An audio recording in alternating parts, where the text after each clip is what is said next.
মার্কিন যুক্তরাষ্ট্রের সাম্প্রতিক সামরিক হামলার পর আবারও বৈশ্বিক আলোচনার কেন্দ্রে উঠে এসেছে ভেনেজুয়েলা। এই আলোচনার মূল কারণ দেশটির বিপুল জ্বালানি সম্পদ, বিশেষ করে খনিজ তেল। দীর্ঘদিন ধরে রাজনৈতিক অস্থিরতা, অর্থনৈতিক সংকট ও আন্তর্জাতিক নিষেধাজ্ঞার কারণে ভেনেজুয়েলা বৈশ্বিক তেল বাজারে পিছিয়ে থাকলেও দেশটির রিজার্ভ তেলের পরিমাণ বিশ্বের শক্তিধর রাষ্ট্রগুলোর মনোযোগের কেন্দ্রে। আন্তর্জাতিক জ্বালানি গবেষণা সংস্থা এনার্জি ইনস্টিটিউটের হিসাব অনুযায়ী বিশ্বের মোট প্রমাণিত তেল মজুদের প্রায় 17%ই ভেনেজুয়েলায়। 2023 সালের তথ্য বলছে দেশটিতে আনুমানিক 303 বিলিয়ন ব্যারেল অপরিশোধিত তেলের মজুদ রয়েছে, যা পৃথিবীর যে কোনো দেশের তুলনায় বেশি। এই তালিকায় সৌদি আরব দ্বিতীয় অবস্থানে থাকলেও তাদের তেল মজুদ ভেনেজুয়েলার তুলনায় উল্লেখযোগ্যভাবে কম। একইভাবে ইরান ও কানাডা তৃতীয় ও চতুর্থ স্থানে রয়েছে। এই চার দেশ মিলেই বৈশ্বিক তেল সম্পদের অর্ধেকেরও বেশি নিয়ন্ত্রণ করছে। তেলের মজুদের দিক থেকে যুক্তরাষ্ট্র অনেকটাই পিছিয়ে। দেশটির হাতে থাকা তেলের পরিমাণ প্রায় 55 বিলিয়ন ব্যারেল, যা তাকে শীর্ষ 10 দেশের মধ্যে নবম স্থানে রেখেছে। পরিসংখ্যান বলছে ভেনেজুয়েলার তেল সম্পদ যুক্তরাষ্ট্রের তুলনায় প্রায় 5 গুণ বেশি।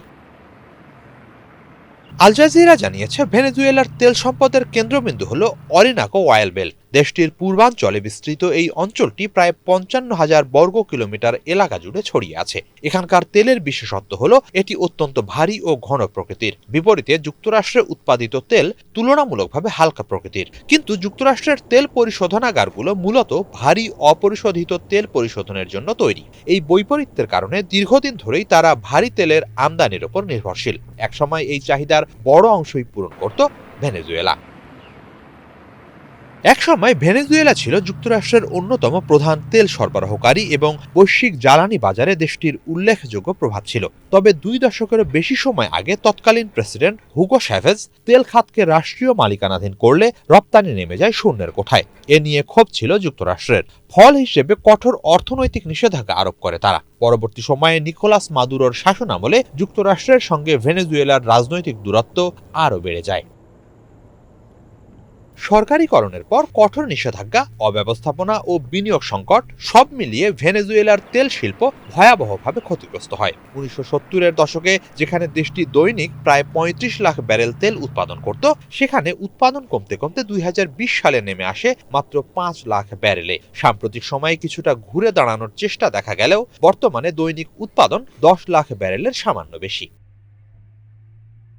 এই উৎপাদনের বড় অংশই দেশের অভ্যন্তরীণ জ্বালানি চাহিদা মেটাতে ব্যবহৃত হচ্ছে। ফলে আন্তর্জাতিক বাজারে ভেনেজুয়েলার রপ্তানি খুবই সীমিত। দেশটির তেলের প্রধান ক্রেতা এখন চীন। সাম্প্রতিক সামরিক উত্তেজনার প্রেক্ষাপটে বৈশ্বিক শক্তির হিসাব নিকাশে আবারও গুরুত্বপূর্ণ হয়ে উঠেছে ভেনেজুয়েলার তেল সম্পদ। উৎপাদন কম হলেও বিশাল মজুদের কারণে আন্তর্জাতিক রাজনীতিতে এখন সবচেয়ে গুরুত্বপূর্ণ নাম ভেনেজুয়েলা।